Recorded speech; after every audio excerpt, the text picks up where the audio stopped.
जी, हुकूमत पंजाब ने लोगों की जायदादों पर जो कब्ज़े होते थे उन कब्ज़ों की रोकथाम के लिए एक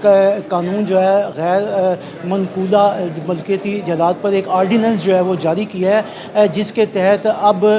हर शख्स जो है वो कमेटी के पास जाएगा और वो फिर आगे कमेटी जो है वो काम करेगी। अब कोई भी शख्स जो है वो किसी की जायदाद के ऊपर गैर कानूनी तौर पर कब्ज़ा नहीं कर सकता। ये एक आर्डीनेंस जो है वो जारी हो चुका है, जिस पर अब इम्प्लीमेंट जो है वो शुरू होने वाला है और इसमें कुछ चीज़ें ऐसी सामने आ रही हैं जिनमें इस्लाहात की अभी ज़रूरत है। कमेटी के पास जब लोग जाएंगे तो वहाँ किस तरह जाना होगा, किस तरीके से जो है वो उनकी जो है वो दादरसी होगी और जो केसेस अदालतों में भी चल रहे हैं क्या वो केस वापस हो जाएंगे या जो उनके जो मुद्दई हैं वो इस कमेटी से रब्ता कायम करेंगे। मेरे पास इस वक्त एडिशनल प्रोसिक्यूटर जनरल साबिक जो है सईद अहमद शेख यहाँ पर मौजूद हैं। उनसे इस हवाले से बात करते हैं कि इस्लाहात के हवाले से उनके पास क्या राय जो है वो मौजूद है। सईद साहब, आप ये बताइएगा कि जो इस्लाहात इसमें चाहिए अभी जो कमेटी के पास है, क्या खामियाँ हैं जो आप बताएँगे ताकि मज़ीद पंजाब गवर्नमेंट जो है वो उसमें अपनी इस्लाह जो है वो कर सके। शेन भाई, जो सब कॉन्टिनेंट की ये इलीगल पोजेशन की हिस्ट्री है ये काफ़ी पुरानी है। अगर हम लॉ में जाएं तो देखेंगे कि 1877 में जब इंग्लैंड की जो गवर्नमेंट है यहाँ आई तो उन्होंने आके स्पेसिफिक रिलीफ एक्ट इंट्रोड्यूस कराया, तो उसके अंदर उन्होंने सेक्शन 9 जो है वो इंट्रोड्यूस कराया जो अब तक राइज है कि आप सिविल कोड कैसे जो पोजेशन है वो रिस्टोर करेगी एविडेंस लेने के बाद। CPC उन्होंने इंट्रोड्यूस कराई और इसी तरह साइमल्टेनियसली उन्होंने जो है CRPC और ताज़ीरात पाकिस्तान इंट्रोड्यूस कराई। ताज़ीरात पाकिस्तान के अंदर अगर कोई बंदा इलीगल ट्रेसपास करता है, किसी की प्रॉपर्टी के अंदर कब्ज़ा करता है, उसके अंदर रहता है, तो उसके अंदर कौन से ऑफेंसेस होंगे वो FIR दर्ज हो जाती है और उसके बाद जो है वो जो मजिस्ट्रेट है वो 522 और 522A के तहत जो वो पोजेशन है वो बंदे को सज़ा देता है और वो पोजेशन भी रिस्टोर करता है। ये लॉ पहले से मौजूद है। इसके बावजूद जब ये टेंडेंसी बढ़ती गई तो 2015 के अंदर फिर गवर्नमेंट ने इलीगल पोजेशन एक्ट लेके आए और उसके तहत भी सज़ाएँ भी थी और प्रोसीजर भी था और फिर हमने देखा कि वो भी चीज़ें जो हैं वो लोगों की जो टेंडेंसी बढ़ रही थी इलीगल पोजेशन वाली, उसके अंदर कोई ऐसा मौसर किरदार अदा नहीं कर सकी, जिसकी वजह से ख़ासकर गैर जो ममालिक में पाकिस्तानी रहते हैं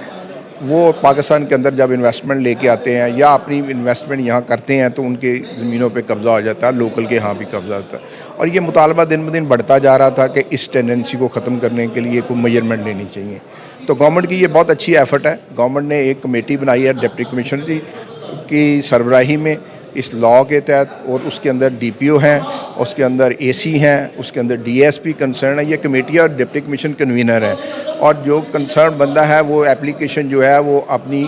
जाकर डिप्टी कमिश्नर को देंगे और डिप्टी कमिश्नर जो है इस कमेटी को जो इस एक्ट के अंदर जो है इंट्रोड्यूस कराई गई है उसको वो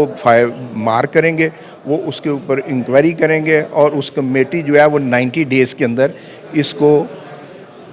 डिसाइड करने की पाबंद होगी। अगर वो डिसाइड हो जाता है, अगर तो कोई डिसीजन हो जाता है, उसके अंदर कोई कंप्रोमाइज़ हो जाता है, रिकॉन्सिलेशन के अंदर ये चीज़ समझ आती है तो वो कमेटी जो है वो ट्रिब्यूनल को भेज देगी कि इनके इस फैसले की रोशनी में जजमेंट डिग्री पास कर दे, जो गवर्नमेंट ने स्पेशल ट्रिब्यूनल इस एक्ट के तहत मुकर्रर की है। इसमें क्या इस्लाहात क्या चाहिए? मैं अर्ज़ करता हूँ अगर जो है अगर वो नहीं होती तो कमिश्नर जो है कंसर्न डिवीज़न का वो उसके पीरियड को 90 डेज़ फर्दर एक्सटेंड कर सकता है। अगर फिर भी नहीं होती तो फिर विद इन नेक्स्ट 30 डेज़ के अंदर जो है वो ये कमेटी जो है अगर फेल हो जाती है रिकॉन्सिलेशन ऐसी चीज़ों के अंदर तो वो फिर ट्रिब्यूनल को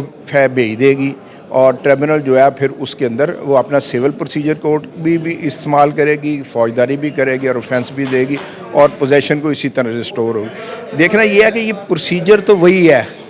इसके अंदर स्पीडीनेस क्या आई है, क्या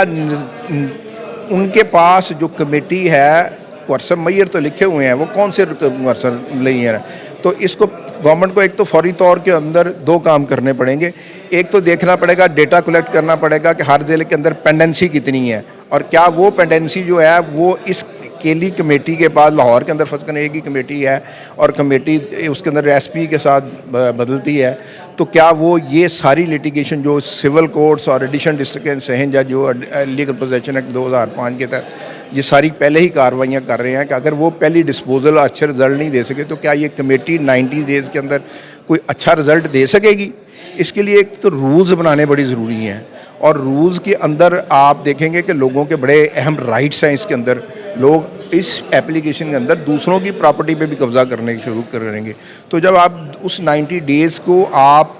जो उसने पहले दिन जाके किसी सिविल कोर्ट के अंदर स्टे लेना है किसी एंड से भी, अग्रीड पर्सन भी तो हो सकता है ना, ज़रूरी नहीं हर मरता, तो क्या उसके 90 डेज़ तो ज़ाया नहीं होंगे? और इसका स्पीड अप करने का प्रोसीजर क्या, तो गवर्नमेंट को रूल्स फौरी तौर पे इंट्रोड्यूस कराने चाहिए। इसी तरह जो ट्रिब्यूनल है उसके रूल्स इंट्रोड्यूस कराने चाहिए ताकि लोगों के दरमियान जो दिमाग के अंदर काम के स्टार्ट होने से क्लैरिटी की एम्बिग्विटी है वो दूर होनी चाहिए। ये बड़ा अहम सवाल है इसके अंदर। और दूसरा यह है इसके अंदर जो है वो सेक्शन देने चाहिए थे ताज़ीरात पाकिस्तान के। इसके अंदर चूँकि एक इंडिपेंडेंट सेक्शन दे दिया और उसकी 10 साल सज़ा भी दे दी है, बहुत अच्छी बात है, लेकिन मेरे हिसाब से थोड़े से रूल्स भी साथ फौरी तौर पे इंट्रोड्यूस कराने चाहिए और डेटे को कलेक्ट करते हुए उसके मुताबिक कोर्ट्स की इस्टेब्लिशमेंट करनी चाहिए। Thank you.